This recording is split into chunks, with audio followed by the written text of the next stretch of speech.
이 간단한 한 구절의 내용의 말씀 가운데 어떤 집은 점점 세월이 가면서 잘되고 강해지는 집안이 있는가 하면 어떤 집안은 가면 갈수록 점점 가세가 약해지고 가문이 약해지고 집안이 점점 쪼그라드는 그러한 인생을 살아가는 사람도 있고 그러한 집안도 분명히 우리 주변에 있더라 그런 얘기죠.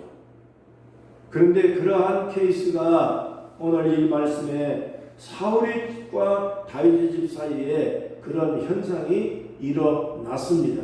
그 원인이 어디에 있을까? 이 성경을 통해서 우리는 그 이유를 찾아볼 수 있습니다. 첫째, 사울의 집은 하나님께서 떠난 집이고 다윗의 집은 하나님이 함께하는 집이었습니다. 사무엘상 16장 14절에 보면 이렇게 기록이 되어 있습니다. 여호와의 신이 사울에게서 떠나고 여호와의 부리시는 악신이 그를 번뇌케 한지라. 또 사무엘하 5장 10절에 보면 만군의 하나님 여호와께서 함께 계시니 다윗이 점점 강성하여 가니라. 또 그리고 사무엘하 7장 9절에 보니까 내가 가는 모든 곳에서 내가 너와 함께 있어 내 모든 원수를 내 앞에서 멸하였은즉 땅에서 위대한 자들의 이름같이 내 이름을 위대하게 만들어 주리라. 이렇게 말씀을 하고 있습니다. 여러분, 하나님께서 사람들을 이름을 높여주기도 하고 낮추기도 하시고 가세를 기울게도 하시고 부하게도 하시는 이 놀라운 하나님의 전능함을 우리는 말씀을 통해서 몇 번이고 읽고 듣고 배운 바가 있습니다. 사무엘상 2장 15절의 말씀에 보니까 분명히 하나님은 사람을 높이기도 하고 낮추기도 하고 가세를 기울게도 하고 부하게도 하시고 병나게도 하시고 치료하기도 하시고 살리기도 하고 죽이기도 하시고, 그러니까 이 모든 역사는 하나님이 하신다. 이유가 뭐냐? 하나님은 창조주시고 하나님은 조물주이기 때문에 그렇습니다. 하나님이 떠난 사울의 집은 점점 약할 수밖에 없는 것이고 하나님이 함께한 다윗의 집은 점점 강하게 된 것입니다. 하나님이 함께한 집은 강할 수밖에 없다는 것입니다. 여러분의 가정도 다윗의 집처럼 하나님이 함께하는 그런 가정이 되시면 반드시 점점 더 잘 되는 집, 점점 왕성하게 되는 그러한 집이 되어질 것을 분명히 믿습니다.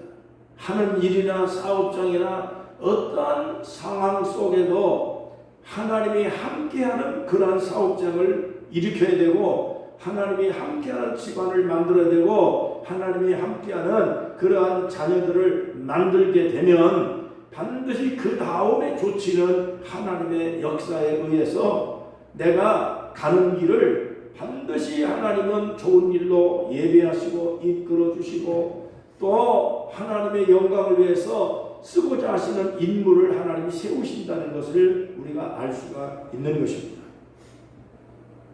1960년대까지만 해도 우리 남한이 북한보다 40배를 못 살았습니다. 6.25를 끝나고 난 다음에 60년대까지만 해도 북한이 우리보다 40배를 더 잘 살았습니다. 그런데 지금은 우리나라가 GDP 37,000불입니다. 세계 200개 국가 가운데서 10등 국가인 것입니다. 그러나 반대로 북한은 GDP가 $7,000도 안 됩니다. 그러면 전 세계 국가 중에서 가장 가난한 국가 중에 대표적인 국가가 북한입니다. 북한은 지금 굶어 죽기 직전에 있습니다. 앞으로 가면 갈수록 점점 이 격차는 벌어질 겁니다. 이유가 무엇일까요? 그 이유는 간단한 내용입니다. 6.25 이후에 북한은 공산당이 들어왔습니다. 그리고 남한에는 민주주의 국가가 세워졌습니다. 공산권 국가가 만들어지면서 북한에 있던 모든 교회는 공산당에 의해서 불태우고 없어지고 부셔지고 다 폐쇄됐습니다. 뿐만 아니라 예수 믿는 사람들은 전부 다 잡아다가 죽이고 숙청하고 300개가 넘는 교회들이 완전히 다 불타고 없어졌습니다. 순교하고 또 뿐만 아니라 납치된 교육자가 300명이 넘습니다. 공산당에는 개인의 자유가 없습니다. 인권이 없습니다. 공산당에는 절대로 모든 민중에 의한 그러한 권리를 행사하지 못합니다. 공산당의 본질에 의하면 사회주의 본질, 좌파의 본질은 국가관이 없습니다. 두려움과 그리고 그 당에 충성하는 그 목적 이외에는 국가라는 것은 존재하지 않는 것이 원칙인 것입니다. 그렇기 때문에 공산권 국가는 절대로 독재자만 존재하는 것이고 국민의 개인의 자유나 인권은 절대로 존재하지 않습니다. 인정하지도 않습니다. 그렇게 개인의 자유를 인권을 찾으려고 하는 목소리를 내기만 하면 숙청입니다. 자, 그러니까 그런 국가에서 인간이 살 수 있다는 것, 그 삶 속에서 부를 누린다는 것, 자유를 누린다는 것은 있을 수가 없는 이야기인 것입니다. 그러나 반대로 예수 믿는 사람들이 개인의 인권과 자유를 보장받는 민주주의 체제에 남한으로 전부 다 피난을 왔습니다. 그래서 그들이 피난을 와서 제일 먼저 한 일이 뭐냐면 교회를 세우는 것이었습니다.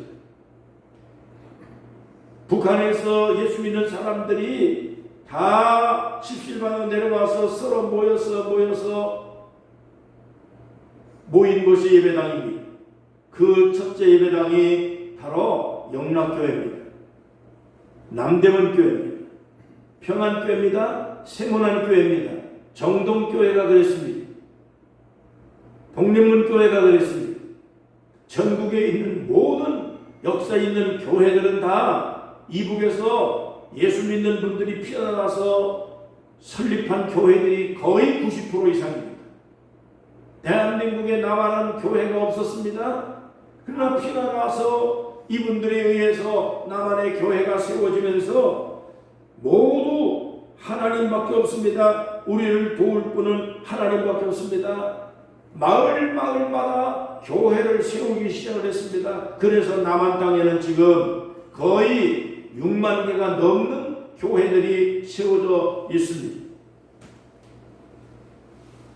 삼각산에서 올라가 기도하고 하늘산에서 기도하고 영문산에서 가서 기도하고 칠보산에서 기도하고 대한수도원에 올라가서 기도했습니다. 곳곳마다 세워진 기도원에 올라가서 울부짖고 기도하고 우리를 도울 분은 우리가 의지할 분은 우리의 힘은 여호와 하나님밖에 없습니다. 밤낮으로 부르짖고 금식하며 매달려서 예배드리고 기도하고 하나님을 붙들고 그렇게 섬긴 결과 남한은 40배를 못 살던 남한이 점점 세월이 가면서 지금 77년이 흐른 오늘날 전 세계에서 남한은 경제 대국이 됐습니다. 북한보다 저 70배 이상을 남한이 더 잘 사는 국가로 역전이 된 겁니다. 하나님을 무시하고 교회를 폐쇄하고 예수 믿는 사람을 잡아 죽이고 주의 종들을 핍박했던 그러한 북한은 점점 세월이 가면서 쪼그라들고 망하고 가난한 그러한 국가로 전락돼 버리고 말았지만 대한민국은 예배당을 세우고 곳곳마다 하나님을 부르짖고 기도하는 많은 하나님의 백성들에 의해서 이 땅이 변화되기 시작을 했습니다. 하나님의 축복이 임하기 시작했습니다. 세계의 선교사를 파송하는 세계 국가들 가운데 미국이 1등이고 대한민국이 2등 국가입니다. 대한민국 선교사가 안 나간 데가 없습니다. 그러므로 국가가 외부의 원조를 하는 국가로 하나님의 축복을 받았습니다. 이것은 누가 무슨 말을 해도 역사가 증명하는 거기 때문에 부정할 수가 없는 이야기인 것입니다. 여러분 시편 50편 18절에 보면 환난 날에 나를 부르라 내가 너를 건지리니 내가 나를 영화롭게 하리라 그랬습니다. 하나님을 부르면 반드시 하나님께서 세월이 가면 갈수록 점점 잘 되게 하는 하나님의 역사가 입증되고도 남습니다. 여러분 제가 그림을 하나 보여드릴 텐데 한번 보시기 바랍니다. 이게 폴란드의 아우슈비츠 가스 유대인들이 학살당한 수용소입니다. 유대인들이 독일 나치에 의해서 다 강제로 기차에 태워가지고, 자, 여기는 기차, 이 기차에 태워가지고 이 수용소로 들어갔습니다. 이 수용소에 가서 보니까 이게 수용소 아닌데 이게 가스실입니다. 이 가스실에 실려 가가지고 전부 다가 샤워하는 줄 알고 다 들어갔습니다. 근데 여기에 이 가스를 틀어놓고 유대인들이 완전히 학살을 당했습니다. 이 가스실 여기에 멀쩡하게 살아남아 있더라고요. 제가 들어가서 다 살펴봤습니다. 근데 이 사람들이 전부 다 이렇게 600만 명 인구가 학살당하고 말았습니다. 이런 곳이 28곳이 됩니다.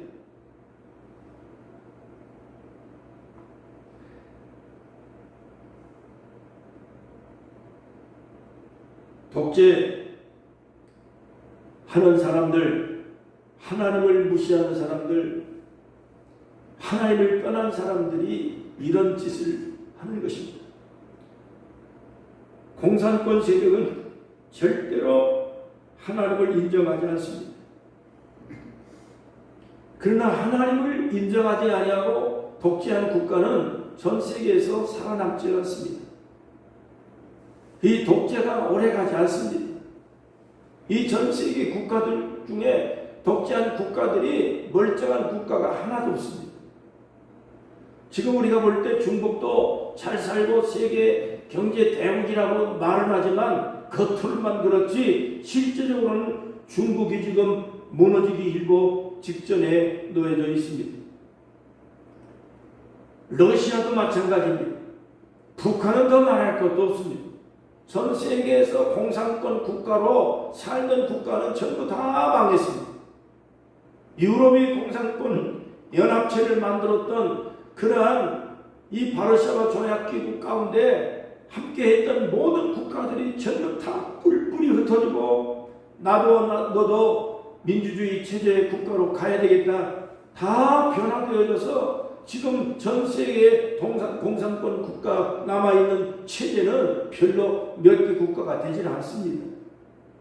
전 세계 지도를 펴놓고 봐도 민주주의 체제의 국가를 지향하고 있는 국가들은 하나님을 제일 먼저 생각하고 섬기고 기독교 프로테스탄트가 발전되고 번성되고 그렇게 선교하는 국가들이 전부 대부분이 70, 80%가 다 선진 국가입니다.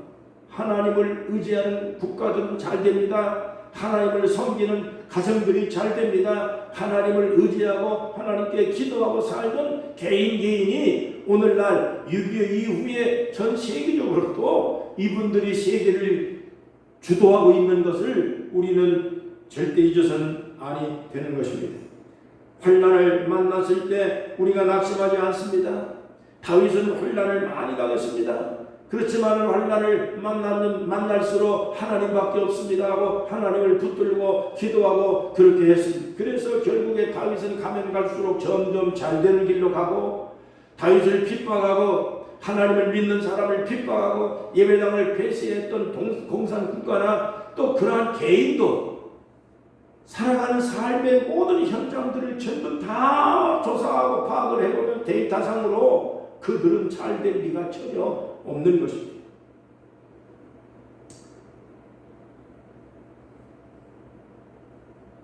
여러분, 사무엘상 15장 15절에 보면 사울은 왕이 되면서 마음이 교만해졌습니다.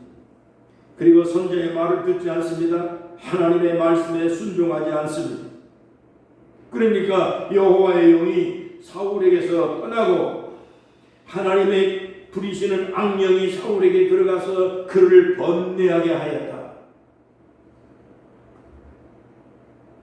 자, 그래서 백성들이 골리앗을 이기고 돌아오는 다윗을 칭찬하고 그렇게 찬양을 하고, 그러니까 사울이 질투가 나가지고 군사를 동원을 해서 다윗을 죽이려고 몇 번이고 시도를 했으나, 그러나 하나님을 의지하고 하나님의 보호를 받고 있는 다윗은 사울의 손에 의해서 하나님이 건져내셨습니다.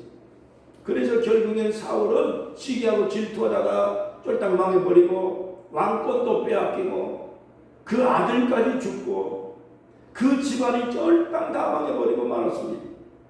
그러나 하나님을 의지하고 죽으나 사나 사울이 죽이려고 아무리 쫓아와도 도망다니면서도 이리저리 도망다니면서도 억울했지만은 나는 하나님밖에는 없습니다. 하나님이 도와주셔야 됩니다. 하나님밖에는 나의 피할 곳이 없습니다. 나는 하나님께 피합니다. 끊임없이 다윗을 가는 곳마다 그렇게 기도하고 하나님만 붙잡았습니다.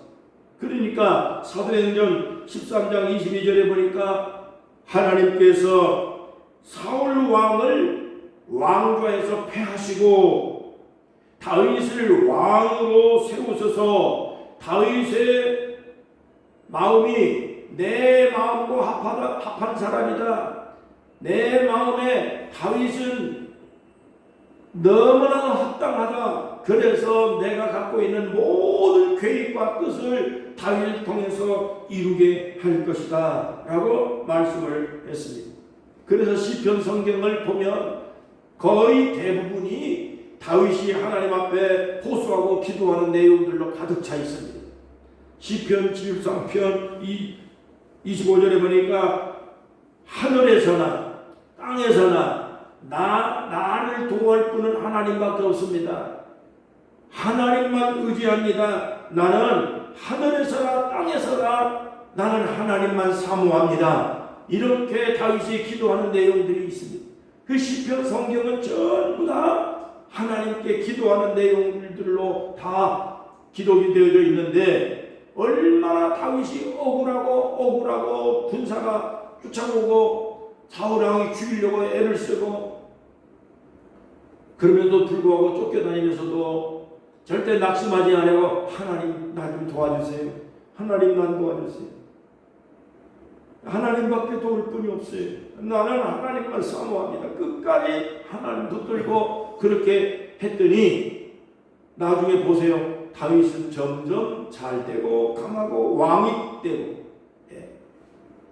왕이 됐던 사울 왕은 하나님 말씀을 불순종하고 남을 못살게 굴고 그렇게 하다가 결국에 하나님 앞에 버림받고 하나님의 영이 떠나버리고 왕좌에서 쫓겨나 그 가정도 다 망하고 점점 가면 갈수록 오늘날 다윗은 이스라엘 민족 가운데서 가장 위대한 임금입니다. 이스라엘 사람들이 국기를 만들고 있는데 그 국기에 있는 별이 다윗의 별이에요. 다윗의 시대처럼 하나님의 우리는 축복을 받아야 된다. 이것이 이스라엘 국가의 소명이고 그들의 생각이에요. 그렇기 때문에 오늘도 우리는 이 하나님의 말씀처럼 다윗처럼 하나님 붙들고 사시기를 바랍니다. 하나님밖에 없습니다. 하나님만 사모합니다. 하나님이 나의 힘이 되어 주셔야 됩니다. 이렇게 의지하면서 기도하고 하나님 붙들고 살아가면 안 될 것 같은데 되는 길을 반드시 하나님은 여주십니다. 두 번째, 다윗의 집이 왜 잘 됐느냐? 사울의 집이 왜 안 됐느냐? 잠언 14장 11절에 보니까 이렇게 됐습니다. 여호와의 그 악한 자의 집은 망하겠고 정직한 자의 집은 점점 잘되고 흥하리라. 이렇게 되어 있습니다. 잠언 14장 11절. 악한 자의 집은 점점 안 될 것이고 정직한 자의 집은 점점 잘되고 흥하게 될 것이다. 근데 이것이 영어 성경에 이렇게 되어 있습니다. 악한 자의 집이라고 얘기하는데 이 악한 자의 집은 the house. 그 정직한 사람의 집은 또 뭐냐? the tent. 하우스는 악한 자의 집이고 텐트는 정직한 자의 집으로 표현되고 있습니다. 무슨 말이냐면 100평짜리의 왕궁에 살고 대물 같은 집에서 산다 할지라도 망하는 짓을 하면 망할 수밖에 없고, 또 하숙집같이 또 월세방에서 초라집에서 초라하게 산다 할지라도 하나님이 함께 하시는 집은 흥할 수밖에 없고 잘 될 수밖에 없고 점점 더 잘 되는 집이 될 수 있다. 그것을 의미하고 있는 말씀입니다. 우리가 아무리 넓은 집, 좋은 집, 사울 왕이 왕궁에서 살았지만은 하나님의 떠난 사울 왕에게는 왕궁이 무슨 의미가 있겠습니까? 다윗은 쫓겨다니면서 토굴 속에서 살았습니다. 이리 피하고 저리 피하고 미친 듯이 그렇게 집도 없이 절도 없이 쫓겨다니고 살았지만은 점점 세월이 가면서 다윗은 잘되고 좋은 집안이 되고 그 자녀들까지라도 계속해서 역사를 빛내는 인물로 하나님이 키워주셨지만, 사울은 왕궁에서 살았지만 그 넓은 그런 대궐 같은 집에서 살았지만은 그러나 그 집에서 전혀 행복을 느끼지 못했습니다. 점점 망해가고 점점 쪼그라들고 점점 안 되는 집이 되어버리고 말았습니다. 독일의 경제학자 막스 베버라는 사람이 있습니다. 프로테스탄트 윤리와 자본주의 사회라는 그러한 책을 썼는데 그 책의 결론이 뭐냐면 기독교 신자들이 흥하는 이유가 있다. 하나님의 말씀에서 기인한다라고 말씀하고 있습니다. 기독교 신자들이 전 세계적으로 잘 되는 이유가 뭐냐? 간단한 내용이다. 하나님의 말씀을 붙들고 살기 때문에 하나님의 말씀대로 기독교 신자들은 어딜 가든지 잘 될 수밖에 없다 하는 것이 결론이다 그랬습니다. 그 다음에 토마스 켐피스라는 분이 말합니다. 하나님은 항상 감사하는 사람에게 흥하는 축복을 주신다라고 말했습니다. 시편 37편 16절 의인의 적은 수유가 악인의 풍부함보다 낫다. 시편 112편 2절 그 후손이 땅에서 강성하고 정직한 자의 후대가 복이 있을 것이다 라고 말했습니다. 여러분, 사람이 살아가는 모습을 보십시오. 누군가는 사람 앞에서 또 어딜 가든지 간에 시련을 만나도 힘든 일을 만나도 어려운 일을 만나도 절대 낙심하거나 작아지거나 그렇게 초라한 인생이 되지 아니하고 점점 더 단단해지는 사람이 있습니다. 근데 어떤 사람은 그러지 못하고 쉽게 문제만 생기면 무너지고 그냥 주저앉는 사람이 있습니다. 그 이유가, 그 원인이 어디에서 있을까요? 아주 세계적으로 유명한 그러한 그 경제학자 중에 하나, 나폴레온이라는 사람이 이런 얘기를 했습니다. 아무도 알아주지 않는 조용한 시간, 어려운 시간, 힘든 시간을 견디는 과정이 점점 사람을 강하게 만드는 비결 중에 하나인데, 그 중에 하나가 뭐냐? 남과 비교하다 보면 경쟁이라는 것은 끝이 없고 한이 없어서, 그래서 남들하고 비교하다가 보면 왜 남들보다 내가 못할까? 나는 왜 이럴까? 하는 그러한 비교 상대 의식 때문에 점점 안 되는 쪽으로 생각을 갖게 되어서 발전을 못한다는 겁니다. 그렇기 때문에 상대하고 남하고 비교할 이유가 없다는 겁니다.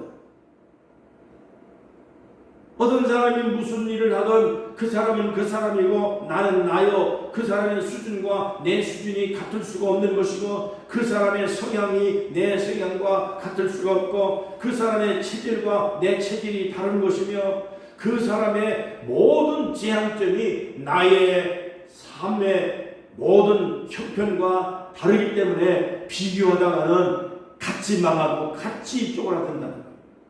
그렇기 때문에 비교할 이유가 없다는 거예요. 진짜 위대한 승리는, 진짜 강한 사람이 누구냐? 어제의 나를 이기는 거라는 거예요. 어제를 잃어버리라는 거예요. 어제 한 달 전에 무슨 일을 했고 우리가 무슨 일이 있었으며 이거 아무 소용이 없다는 거예요. 어제 잘못된 부분은 반성해서 조금 더 잘된 모습으로 발전시키려고 하는 그러한 생각을 집중해야 되고, 좀 더 내일을 어떻게 할 것인지 연구해야 되고 생각해야 되고, 그러다가 배우는 마음이 있어야 되고, 그래서 내 자신을 자꾸 성실하게 변화시켜 나가면 5년 뒤, 10년 뒤 조그마한 그러한 의식의 변화가 나를 강하게 만듭니다. 점점 나를 발전시켜주는 그런 역사를, 인생을 만들게 된다 하는 이야기를 했습니다.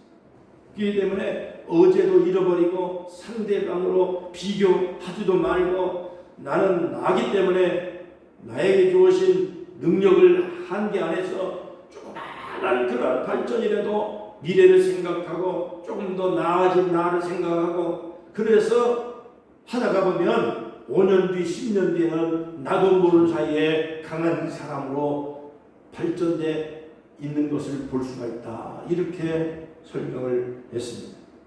여러분, 그렇기 때문에 우리들이 삶 속에서 살아가는 동안에 우리가 남들에게 잘 보이려고 꾸밀 필요도 없고, 남들에게 의식할 필요도 없고, 남들과 비교할 필요도 없고, 어제의 실수나 실패나 이런 것들에 대해서 연연할 필요도 없고, 우리는 미래를 향해서 하루라도 더 살아가야 하니까 좀 더 나은 하루를, 좀 더 나은 내일을 어떻게 만들 것인가 라고 하는 생각을 자꾸 하다가 보면 자기도 모르는 사이에 발전된다는 거예요.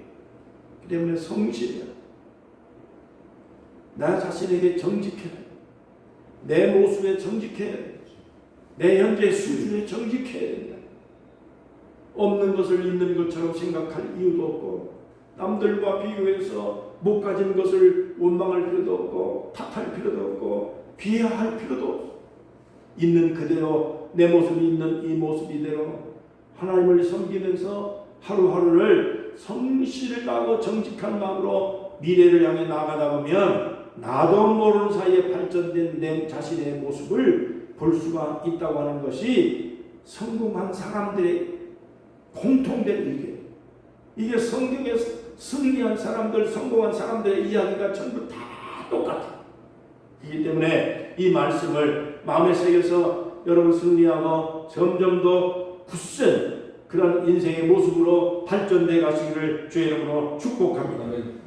마지막으로 세 번째, 누가 잘 되는 사람이냐? 하나님과 편먹어야 돼. 하나님이 내 편이고 내가 하나님 편이 되면 감당할 일이 없습니다. 어떤 일이든지 어느 가서든지 간에 약할 이유가 전혀 없습니다. 제가 젊었을 때는 목사님들하고 시내에 있는 목사님들하고 운동을 자주 했어요. 배구도 하고 탁구도 치고 족구도 하고 축구도 하고. 자, 그런데 저 대광교에 있는 목사님이 운동의 만능이에요. 어느 운동을 하든지 간에 그 목사님은 운동을 아주 그냥 운동 천재예요, 천재. 그래서 목사님들은 전부 다 그 목사님 편 들어가려고. 그 목사님 편만 들어가면 무슨 운동을 하든지 다 이깁니다. 그 목사님 운동만 하면 그 목사님 편에 들어가려고 눈치를 욕을 하든지 말든지 뭐라고 하든지 말든지 그래서는 먼저 그 목사님 편에 들어가려고. 그래서 그 목사님하고 편 먹으면 하는 것마다 다 이기니까 기분 좋고. 그런 오늘 우리가 이기는 삶을 살 수 있길 바랍니다. 그냥 내 힘으로는 이길 수 있는 한계가 있어. 이 세상에 너무나도 복잡하고 너무나도 경쟁이 심하고 하나님 떠나는 사람들이 천지니까. 그러니까 이 사람들하고 내가 갖고 있는 능력을 가지고는 이길 재주가 없어. 약한 사람하고 이걸 싸워서 선한 사람이 이길 수가 없어. 그러나 악을 악으로 대접할 수도 없고, 그렇기 때문에 선한 사람이 항상 지는 것 같아요. 그러나 선한 사람이 이길 수 있는 방법이 딱 하나가 있어요. 내가 싸울 거를 하나님이 싸워주게 하면 반드시 이기게 돼 있습니다. 원수 맺지 않고 이길 수 있는 방법은 내가 싸우는 게 아니라 하나님이 싸우는 겁니다. 출애굽기 14장 13절과 14절에 보면 하나님께서 모세에게 말했습니다. 모세야, 너는 가만히 있어라. 내가 너를 대신하여 싸워주리라. 여러분, 모세가 무슨 힘이 있어서 바로를 이기고 애굽을 이기고 여러분 200만이 넘는 이 백성들을 이끌고 나가서 출애굽을 하면서 여러분 백성들의 지도자가 될 수 있었습니까? 죽이려고 돌멩이 들고 내려치려고 대들고 원망하고 그렇게 하는 이러한 모든 백성들을 어떻게 다스렸겠습니까? 모세의 성질대로 하면 여러분 그 사람들하고 다 부재되고 싸워야 되는데 그 모세가 무슨 힘으로 그들을 감당합니까? 바로를 무슨 힘으로 여러분 승리할 수 있습니까? 애굽하고 어떻게 싸웁니까? 모세는요 오직 하나님 의지하고 하나님이 싸워주시고 하나님이 역사해 주시기만을 기도할 뿐이었습니다. 그래서 모세를 대신해서 하나님이 싸워주셨습니다.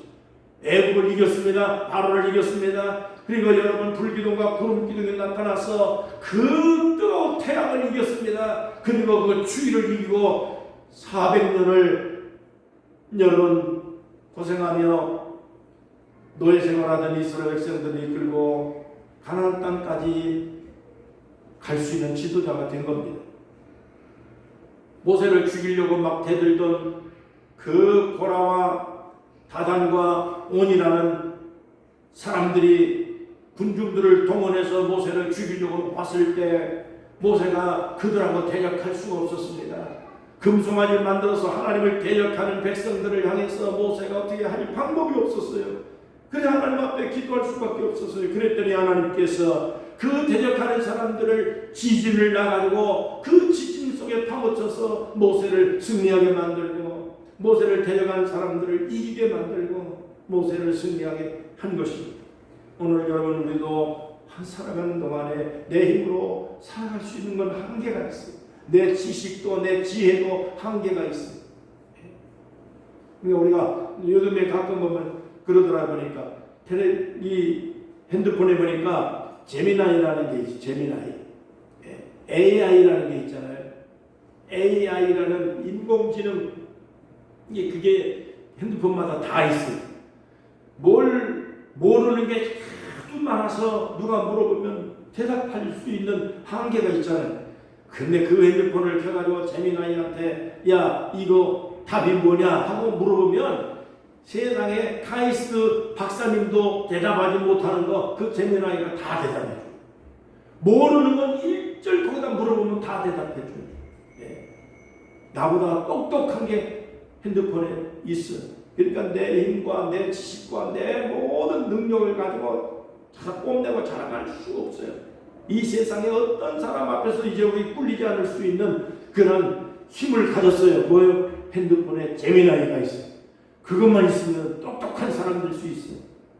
여러분, 오늘 우리는 하나님, 나보다 강한 분, 나를 창조하신 분, 나의 종을 주신 분, 나의 가는 길을 인도하시는 분, 예비하신 분, 좋은 것으로 가장 하나님께서 나를 승리하게 할 수 있는 위대하신 하나님 편만 먹으면 무슨 일이든지 우리가 승리할 수가 있어요.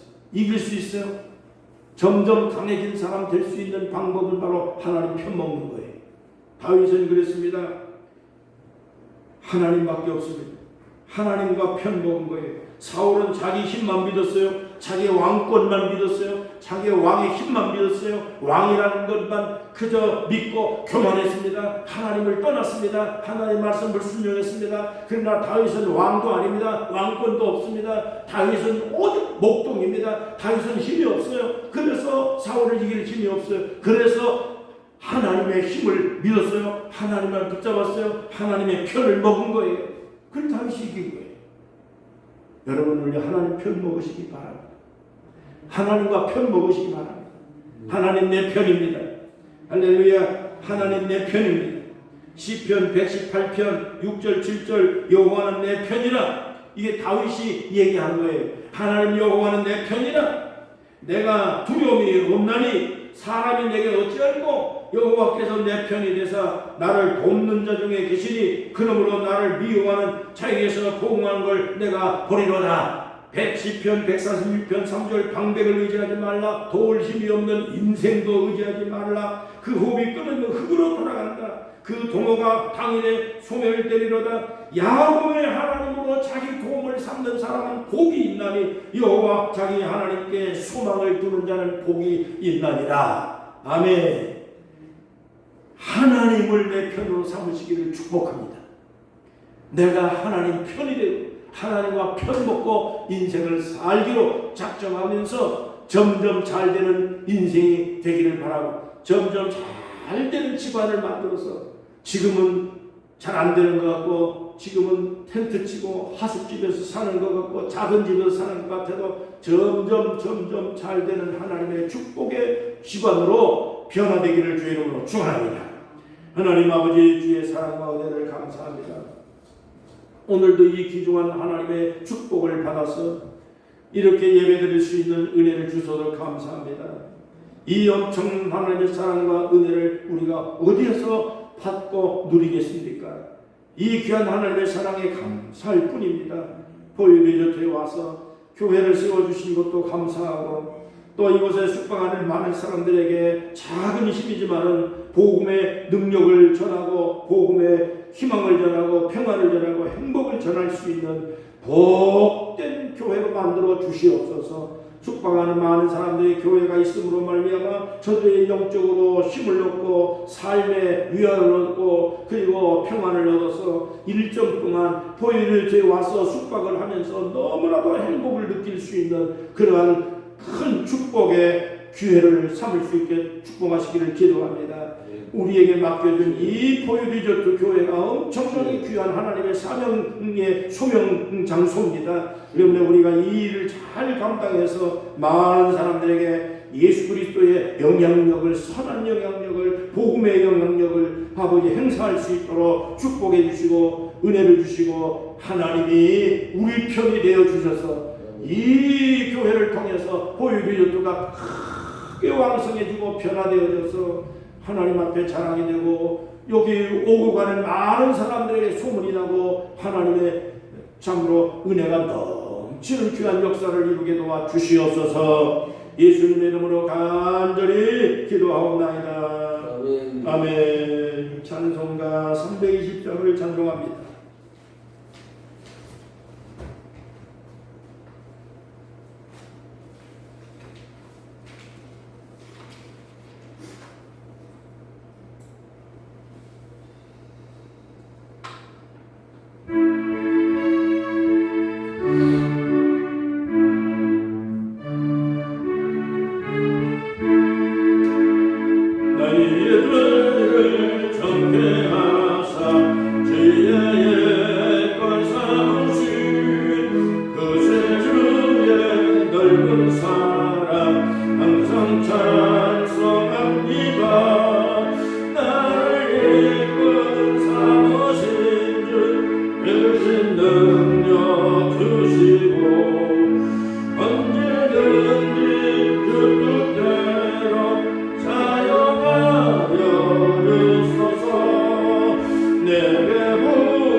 우리의 각종 삶의 모든 은혜를 감사드리면서 하나님의 은혜와 축복이 우리의 사는 날 동안에 그치지 아니하고 흘러넘쳐서 이웃에게 도움을 주고 구제하고 선교하고 봉사하고 우리가 넉넉하게 하나님을 자랑할 수 있는 축복의 인생을 살게 도와주시기 바랍니다. 돈 때문에 시험 들고 어려움 당하는 일이 결코 발생하지 않도록 돈 벌 지혜를 주시고 직장과 일터에서 늘 인정받고 건강한 모습으로 하나님을 잘 섬겨 복 있는 인생을 살도록 축복하시길 간절히 기도합니다. 우리 하나님 아버지 감사합니다. 오늘도 우리가 하루를 지낼 동안에 주 안에서 늘 평안하고 감사하면서 승리하는 복된 하루가 되게 하여 주시옵소서. 예수님의 이름으로 간절히 축복하며 기도하옵나이다. 아멘. 자리에서 일어나시겠습니다. 하늘 계신 아버지 이름 나를 주님 나라 임하시고 뜻을 이루어 주시리라. 일용할 양식 주시고